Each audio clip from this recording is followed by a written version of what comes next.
morning to you. And again, welcome. I'm glad you're here. We're being sort of led in our scriptures through a moment of faith.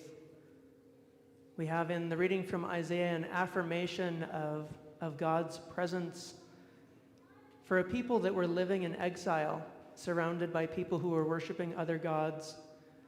They needed that affirmation to remind them that it was their God that was with them, and that their faith could sustain them as a community, even in a mixed community, a more cosmopolitan world than they were used to. We hear an affirmation in our psalm this morning, a request for guidance. Teach me your ways. And we have in Paul's letter to the Romans that understanding that our relationship with God isn't just a relationship of distant faith, but a relationship of intimate acquaintance. So much so that we get to call God Abba, which is better translated Papa or Daddy than it is Father. It's a relationship of of trust, of mutual intimacy, of being known deeply. As we take that forward into our gospel reading, we have that parable of the wheat sown with weeds. Again, we have someone who's come along later and added the explanation of it that takes away the other possible meanings.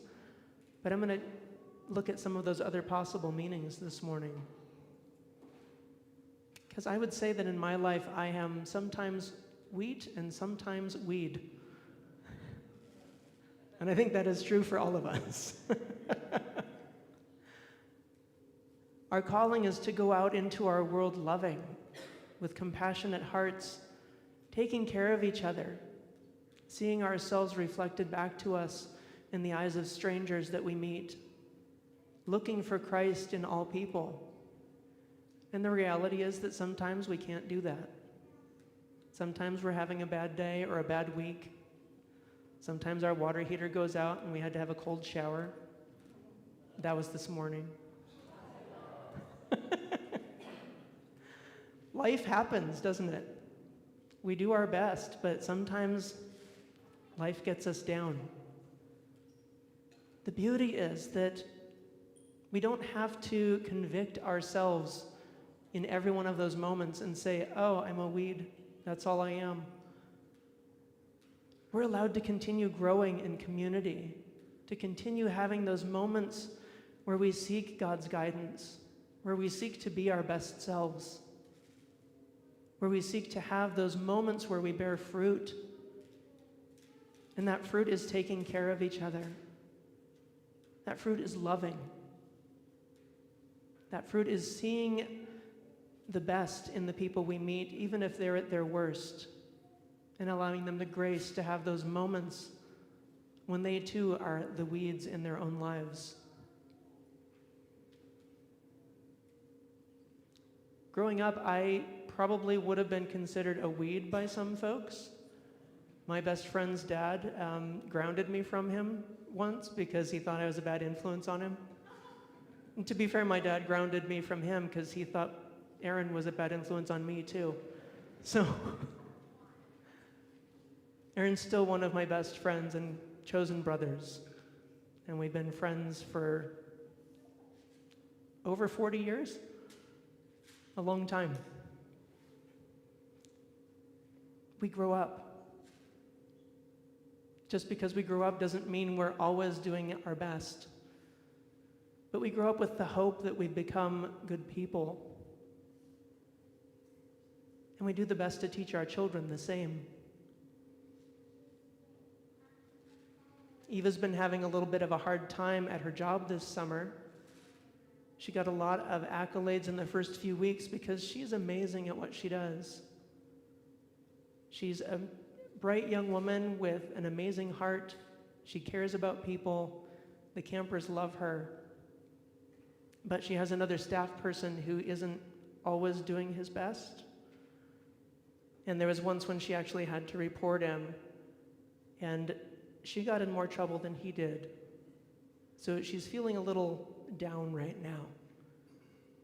And she took a weekend to drive out to the San Francisco Bay Area with a friend from camp, and she's staying with her godmoms, Sarah and Kieran, and getting some of that TLC that she needs to, pep her back up, build her back up, remind her of who she is. That even in the midst of adversity, she can still be the amazing, kind, loving person that she has become. The world throws stuff at us. The fires on the western slope are still burning. There are still people who are hungry and hurting, people who are marginalized. We see a world that is struggling and hurting. And we're given this amazing call to go out and love anyway, or particularly because we see a hurting world that needs it. Our world needs the reminder that there is goodness, that it is a sacred place in which we live, that community can be there to build us up, to lift us up when we're down, draw us in from the margins. We get to be that voice. We hope more often than not. We hope that even if the world gets us down, we can still shine. And we come to this place on Sundays to be built back up a bit, to be nourished and nurtured in community, to get some hugs, to get some affirmation and some hope, to sing some songs that remind us of the hope that is within us and the love that we shine forth when we go out of this place is God's love. When we live our life through the eyes of faith, our world looks different. Instead of a place of darkness and hurting, it's a place of opportunity. It's a place where love needs to shine and where our hope can be infectious. And so on this 8th Sunday after Pentecost, as we go out from this place, may we be reminded each of us is a blessing.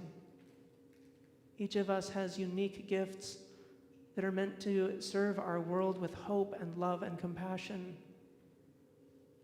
Each of us is an amazing child of God. Sometimes we may not feel it, and oftentimes we're our own worst critics. One thing can go wrong in our day, and we let it spoil the whole day because we beat ourselves up over it over and over again. Thankfully, the God who is with us doesn't do that. God is a God of forgiveness and love. And we are called to be our whole, unique, amazing selves as often as we can. And when we can't, we have a compassionate God who understands because he's walked with us in this world.